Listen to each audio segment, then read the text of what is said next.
Let's go, Amos. Okay, I'll begin with the excerpt from the.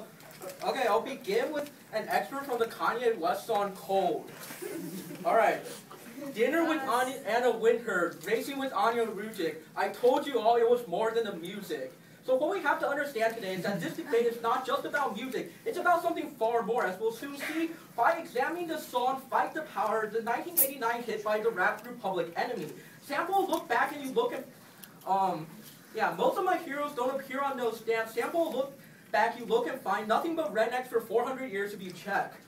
So that's the main issue we have in today's debate. What we have to understand is that the way we learn history shapes how we think about the present and the future. Consider what, never mind. So Western history to a series of spontaneous events with clear beginning and end. Simply put, our current understanding of history is whitewashed by years of teaching by white people, and this is bad because it promotes racism. And in fact, we see the racism today because the legacy of because even today, one glaring example is that white Americans experience better access to transportation than minorities do.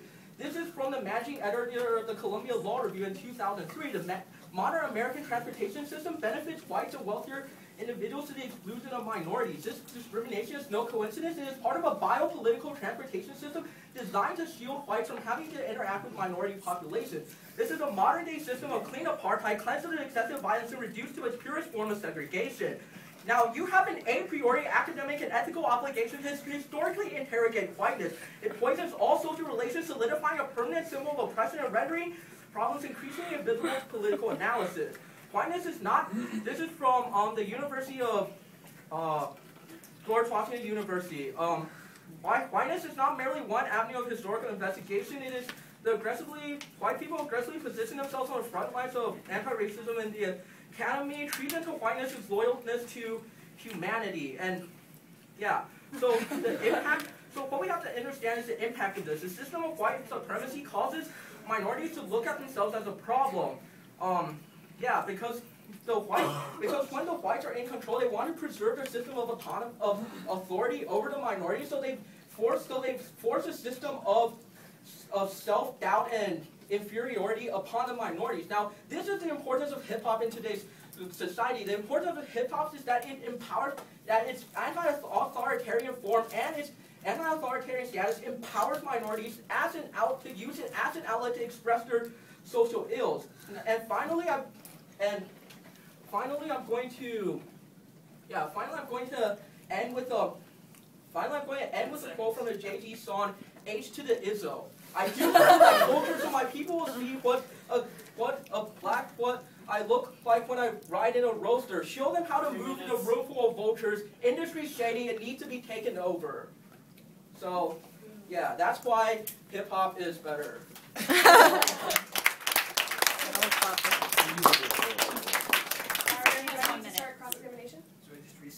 It's 1 minute. Yeah. Okay. So, first of all, can you please explain to me what's... Alright, so are you trying to say that hip-hop is a legitimate form of social commentary? Yeah, exactly. Because, okay. as long as it provides commentary upon social issues, then it's legitimate because it's commenting on these social issues. Alright, fine. So, then when you're also talking about transportation, how does transportation relate at all to hip-hop? Okay, I'm offering transportation as a primary example of the racism that appears in American society today. As Kendrick Lamar said in the song "High Power," racism is still alive, yellow tapes and color lines. Okay. So, alright, so then essentially what you're trying to say, let me just see if I'm getting this right, is that in order to not have a white supremacy, we must have hip-hop music? The issue in today's debate isn't about isn't about whether or not the issue isn't about that hip-hop is going to tear down the white supremacy. The issue is that as long as it provides a challenge to the whites, as long as it's providing a challenge to the superstructure of whiteism, then as long as it's doing that, it's superior to classical music because of its long-running social effects. Alright, well, I believe that's time. Is everyone ready for the negative speech? Yeah. Classical music. Alright. So I just want to begin today's debate by first assessing what it means to be classical music. before this debate began, Amos and I agreed that classical music is only from the Enlightenment period. For that reason, I will not extenuate any other people that are beyond that time. But within that time frame, we have people like Beethoven, Mozart, Bach. Okay, fine, not Bach. Whatever. Pretty close to it. Anyways, but if you really want to see something, he's saying that classical music isn't a legitimate form of social commentary, essentially what I'm hearing. And he's saying that essentially what we need to do is only rap music is going to have a long-term effects. However, I want to point out that the basis of decent rap music is in classical music. Just look at most of Luke Fiasco's songs. They all have a basis within Beethoven and Mozart. And then I even have an entire list of examples of popular top 10 rap music from Stylist magazine, all of them being based in classical music from the Enlightenment period. So that already says that right there, that essentially not only is classical music essential to rap music, but by the fact that it is essential to rap music, it means that it is more important because of the fact that without classical music, we would not have the means to have social commentary through rap music because we wouldn't even have the basis of the background of that rap music. So the only reason we have rap music today is because of classical music, which has inspired people to go into rap. And then even when Amos was talking about rap is really the only legitimate means of social commentary, and there's really no fair way I could say that that's not true. Classical music is more legitimate because classical music doesn't exactly have any words in it, so it's kind of hard to say it's legitimate commentary. But if we go back to Beethoven, Beethoven, by his music, changed the entirety of the classical music world by changing music itself. He changed music which was originally written to be played into something that has changed music for our entire lives. Now, music, because of Beethoven, is meant to be listened to. It's for the ears and the eyes only, not just for people to play. And that arguably is an example of social commentary through simply just a couple notes on the page from classical musicians. So Amos really wants us to go into white versus black debate, but all I can say is that classical music is the only means for which he's able to get his point across. If we didn't have classical music, we wouldn't have rap music, and for that reason, I must urge you to negate today's debate. Thank you.